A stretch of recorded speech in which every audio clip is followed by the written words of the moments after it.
গাজার ধুলোবালি মাখা শহরের এক কোণে বাস করত একটি পরিবার, আবু সালেহ, তার স্ত্রী ফাতেমা, আর তাদের 3 সন্তান, ওমর, মারিয়া ও ইয়াসিন। তারা ছিল আল্লাহ ভীরু, নামাজ রোজা ঠিকঠাক পালন করত, আর সবসময় একসাথে বসে খেত।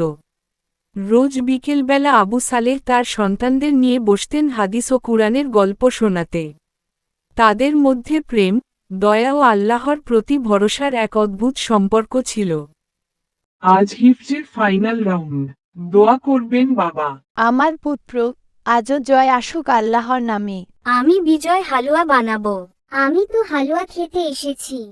আমার প্রিয় সন্তানরা, মনে রেখো, আল্লাহর পথে কষ্ট মানে জান্নাতের চাবি হাতে পাওয়া। হে আল্লাহ, আমার সন্তানদের শহীদ করো, যদি তা তোমার রাহে হয়। সেই রাতে গাজার আকাশ ফেটে পড়ল। যুদ্ধ শুরু হল। পরদিন খবর এলো, ওমরের স্কুলে বোমা পড়েছে। ওমর, সবার লাশ পাওয়া গেল, তার মধ্যেই ওমরের রক্তাক্ত দেহ। আমার সন্তান শহীদ হয়ে গেছে সে, আমার ওমর, আমার মুজাহিদ পুত্র। তিনি যাকে ভালোবাসেন তাকেই আগে নিয়ে যান। আমাদের ওমর শহীদ হয়েছে। ওমরের মৃত্যু মারিয়া ও ইয়াসিনকে ভীষণ নাড়া দিয়ে যায়। কিন্তু মারিয়া এবার নিজের ঈমানকে শক্ত করল। আমি ভাইয়ার মতো শহীদ হতে চাই, আম্মু। আমি ভাইয়ার মতো সাহসী হব, আমিও কুরআন মুখস্থ করব।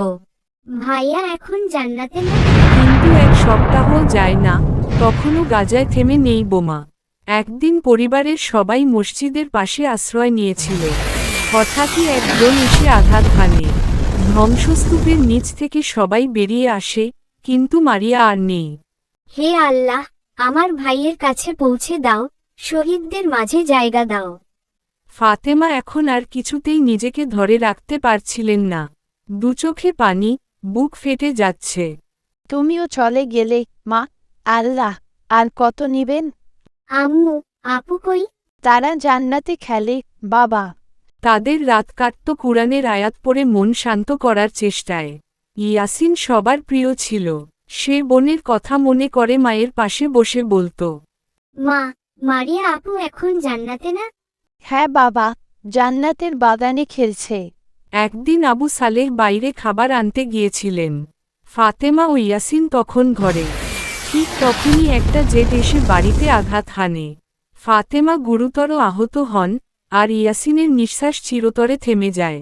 যেই শিশু একদিন কোরআন পড়ার অক্ষর শিখছিল, সে আজ জান্নাতের বাগানে। ফাতেমার শরীরে তখনও প্রাণ ছিল, কিন্তু ক্ষত তাকে নিঃশেষ করে দিচ্ছিল। 3টে সন্তান, জান্নাতকে দিলাম, এবার আমাকেও নাও হে রব। আল্লাহ, আমাদের কষ্ট কবুল করো। এই বলে ফাতেমাও মারা গেল। আবু সালেহ ছুটে আসেন। হে আল্লাহ, আমি আর কিছু চাই না, শুধু ধৈর্য দাও। এখন আবু সালেহ একা। বাড়িটা ধ্বংসস্তূপ, পরিবার নেই, চারপাশে কেবল ধ্বংস আর ধোঁয়া। কিন্তু তার হৃদয় জ্বলছে ঈমানের আগুনে। সে একাকী দাঁড়িয়ে আজান দেয়, চারপাশে ধ্বনি ছড়িয়ে পড়ে, আল্লাহু আকবার, আল্লাহু আকবার।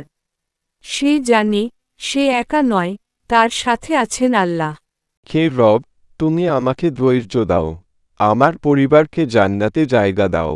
আমি জানি, জয় হবে ঈমানদারদের। হঠাৎ এক গর্জনে পুরো আকাশ কাঁপে। একটি বিশাল বোমা আসে গায়ের ওপর, ধ্বংস হয় সে ছোট্ট ঘর। কিন্তু জান্নাতে হয়তো তখন এক দারুণ মিলন চলছে, একটা পরিপূর্ণ পরিবারের, যারা শহীদ হয়েছে আল্লাহর পথে। এই গল্পটি শুধু একটি পরিবারের নয়, হাজারো ফিলিস্তিনি পরিবারের বাস্তব প্রতিচ্ছবি। তাদের কষ্ট, তাদের ঈমান, তাদের ত্যাগ আমাদের শিক্ষা দেয়, কিভাবে ধৈর্য ও ঈমানের সাথে জীবনকে ধারণ করতে হয়। হ্যালো ফ্রেন্ডস, এই ভিডিওটি দেখার জন্য ধন্যবাদ। যদি এই ভিডিওটি তোমাদের ভালো লেগে থাকে তাহলে প্লিজ লাইক, সাবস্ক্রাইব, কমেন্টস অবশ্যই করবে এই ভিডিওতে। আর শেয়ার করতে ভুলো না কিন্তু। আরও মজাদার ভিডিও দেখতে নিচে দেওয়া বেল আইকনটি প্রেস করো।